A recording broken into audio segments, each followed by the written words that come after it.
खुश हो रहा है कि मैंने तो बहुत अच्छा चल रहा हूं। नहीं, अच्छे नहीं चल रहे हो आप, बेकार चल रहे हो। लेकिन आप रीजनिंग के 15 मिनट में 15 क्वेश्चन भी कर पा रहे हो, बढ़िया है, कोई दिक्कत नहीं है, कोई समस्या नहीं है। ठीक है, इस तरह से अपने टाइम को मैनेज करना। तो बच्चों, अगर आपका कुल मिलाकर के ये भी हो जाता है कि सर मेरा ना रीजनिंग में थोड़ा सा ज्यादा टाइम लग गया, मैं तो 15वें पर ही, मेरे 17 मिनट खत्म हो गए, तो 1-2 मिनट का जो बैलेंस है, जो बिगड़ा है आपका, वो हिंदी में पूरा कर लोगे, उसको जीएस में पूरा कर लोगे जल्दी से पढ़ करके।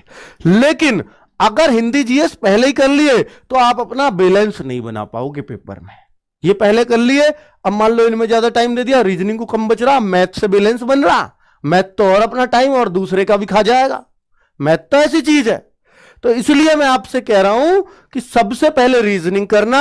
बैलेंस खराब होगा तो बना देगी, कौन बना देगी? हिंदी बना देगी, जीएस बना देगी। ये क्या कर रहे हैं। और बेटा एक लास्ट में जो बात है वो मैथ्स की कर रहा हूं, एक बात ये ध्यान दे लेना। इन्हें बताइए यार क्या है ये। तो मैथ्स का बच्चों जो लास्ट में जो मैथ्स होगा, उससे फायदा ये होगा आप लोगों को, मैथ्स से फायदा ये होगा आप लोगों को बच्चों लास्ट में करने का, कि लास्ट में बचता है आपके पास बड़ा लिमिटेड टाइम। अब बहुत सारे बच्चों को ये दिमाग में रहता है, सर लास्ट में मैथ्स में तो हाथ पांव फूल जाएंगे, हाथ पैर फूल जाते हैं, वहां तो घबराहट चरम पे होती है और ज्यादा, तो उस टाइम पे मैथ्स का सवाल जो आ रहा है वो भी गायब हो जाएगा हमसे। ये एक सोच होती है। पर आप यकीन मानना, ये सोच आपको फायदा करती है, नुकसान नहीं। सर फायदा कैसे, बता देता हूं। मैं ये मूंड मारता मारता आपसे थक गया हूं कि मैथ्स के उन क्वेश्चनों को, या रीजनिंग में भी ये करना जो क्वेश्चन एक बार में समझ में ना आए उसको गोला कर देना, और जो एक बार में समझ में आ जाए बस उसी को करना। चाहे गोले आपको रीजनिंग में भी 5-7 करने पड़ जाए, कोई दिक्कत नहीं है।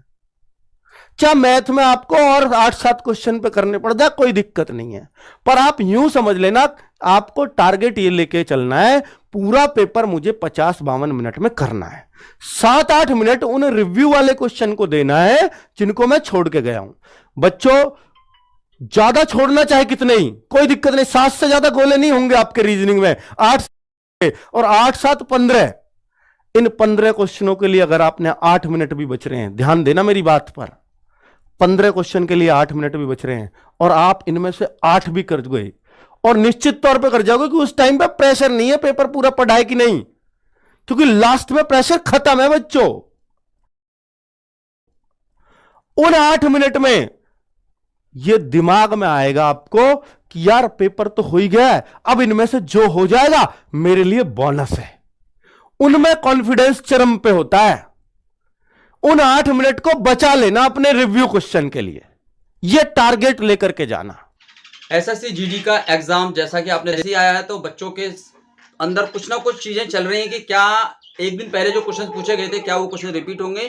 तो देखो क्वेश्चन तो रिपीट नहीं होंगे बच्चा, क्वेश्चन का जो रिलेटेड क्वेश्चन होता है, जो बाउंड्री से क्वेश्चंस होते हैं, जो उनके आजू बाजू के क्वेश्चंस रखे जाते हैं, वो आपसे पूछे जा सकते हैं। तो आप जैसे जैसे शिफ्ट में आपका एग्जाम होता है, आप उसके हिसाब से अपनी तैयारी, टच के जो क्वेश्चन होते हैं उन पे काम करते रहिएगा, और अपना एग्जाम बहुत अच्छे से पूरे दिमाग के साथ में आपको बैठना है। बिल्कुल भी इधर उधर आपको चीजों को नहीं सोचना है, आपको डायरेक्ट जो रिवीजन आपने किया है उस पर काम करते हुए अपनी परीक्षा में सफलता लेनी है।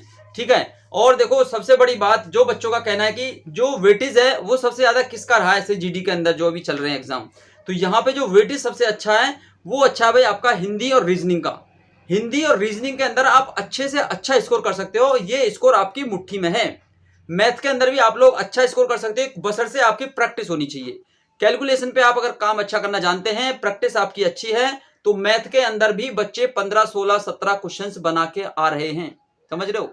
बशर्ते आप लोगों को टाइम मैनेजमेंट का अपना टाइम शेड्यूल पता होना चाहिए, किस तरीके से आपका टाइमिंग आ रही है। बाकी जीके जीएस ने तो भाई सभी की कमर तोड़ रखी है, क्योंकि कितना ही पढ़ लेना बच्चा, 15-16 क्वेश्चन तो बहुत बड़ी बात है। मैं कहता हूं जो क्वेश्चंस करने वाले होते हैं ना, वो क्वेश्चन भाई 10 से 12 क्वेश्चन ही होते हैं जो आप कर पाते हो, बाकी तो सब तुक्का लगाते हैं। और तुक्के में भी आप लोगों का फायदा है, क्योंकि 1-2 क्वेश्चंस आप तुक्के से भी सही कर सकते हो, तो जीके में स्कोर आपका 12, 13, 14 तक भी जा सकता है। तो आप अपनी पढ़ाई में बिल्कुल लापरवाही न करें। जिनका भी एग्जाम नेक्स्ट डेट में है, आप लोग अपने अच्छे से फोकस करते हुए अपनी स्टडी को तैयार रखिएगा। बहुत अच्छे से आप लोगों का रिवीजन है और आपकी तैयारी एकदम बढ़िया है। अपने आप को डिमोटिवेट नहीं करना है।